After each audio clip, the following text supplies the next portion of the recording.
Baidu ने Google को China में कैसे शिकस्त दी? गूगल के चाइना से पीछे हटने की कहानी हमने पिछली वीडियो में देखी थी, लेकिन अब असल सवाल शुरू होता है कि जब दुनिया की सबसे बड़ी सर्च कंपनी चाइना की मार्केट से पीछे हट गई तो उसकी खाली जगह पर कब्जा किसने किया? जवाब था बायडू। जी हाँ, लेकिन बायडू हमेशा से चाइना की सर्च मार्केट का बेताज बादशाह नहीं था।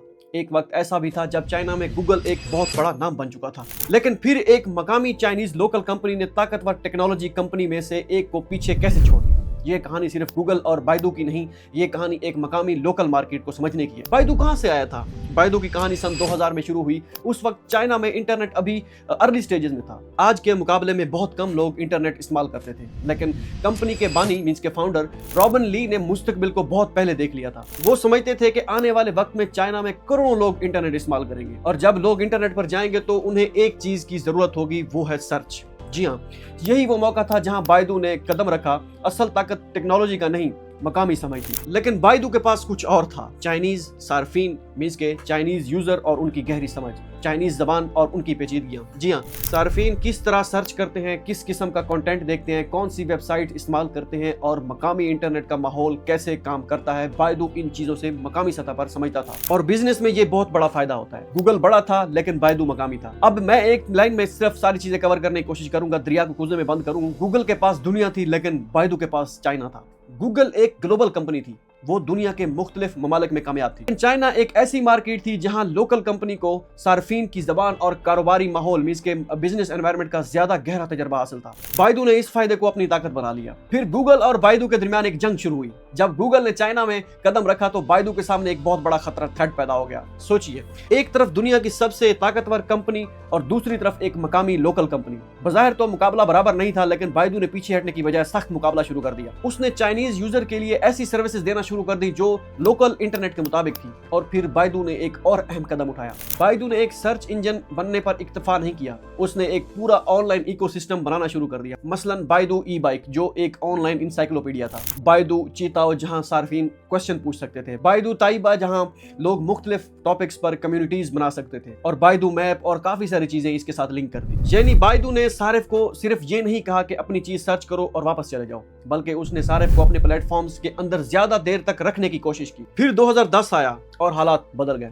अब तक गूगल और बायडू के दरमियान मुकाबला जारी था, लेकिन 2010 में गूगल ने मेनलैंड चाइना की अपनी सर्च सर्विसेज से पीछे हटने का फैसला किया, और ये वो लम्हा था जिसका बायडू को शायद सबसे ज्यादा इंतजार था। एक आलमी हरीफ मीन के ग्लोबल कंपटीटर पीछे हट चुका था।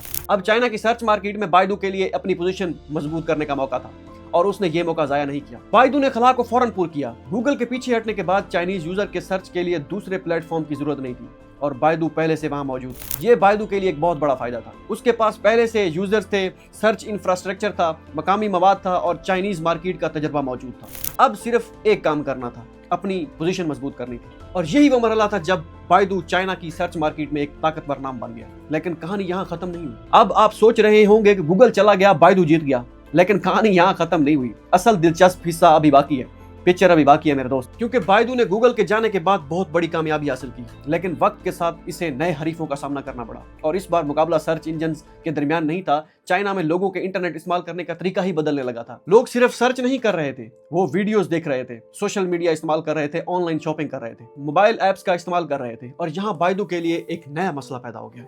चाइना का इंटरनेट ही बदल गया। अलीबाबा ई कॉमर्स में आगे बढ़ रहा था, टेंसेंट सोशल मीडिया और मैसेजिंग में ताकतवर हो रहा था, और फिर मोबाइल इंटरनेट ने पूरा खेल ही तब्दील कर दिया। अब सवाल ये नहीं था कि चाइना में सबसे अच्छा सर्च इंजन कौन सा है, बल्कि सवाल ये बनता जा रहा था कि चाइनीज सार्फिन अपना वक्त कहाँ गुजार रहे हैं। और यही बायडू के लिए अगला बड़ा चैलेंज था। अब बायडू की सबसे बड़ी कामयाबी और सबसे बड़ा खतरा।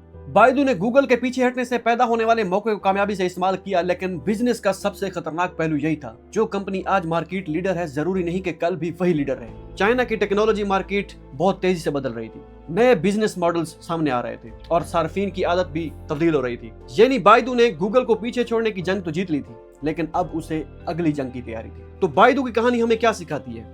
ये कि कारोबार में मींस के बिजनेस में हमेशा सबसे बड़ी कंपनी ही नहीं जीतती, कभी कभी वो कंपनी भी जीत जाती है जो लोकल मार्केट को सबसे बेहतर समझती है। गूगल के पास ग्लोबल पावर थी, लेकिन बायडू के पास चाइना की मकामी समझ थी, मींस के लोकल अंडरस्टैंडिंग थी। और जब गूगल पीछे हटा तो बायडू ने उसका खिला तो पूरा कर दिया। लेकिन क्या बायडू वाकई जीत गया था, या चाइना की टेक्नोलॉजी मार्केट में एक ऐसी जंग आने वाली थी जिसमें बायडू खुद मुश्किल में फंसने वाला था? क्योंकि अगली कहानी में हमारा कंपटीशन बायडू बामुकाबला अलीबाबा बामुकाबला टेंसेंट। اور یہی وہ وقت تھا جب چائنا کی ٹیکنالوجی انڈسٹری نے پوری دنیا کو حیران کرنا شروع کر دیا۔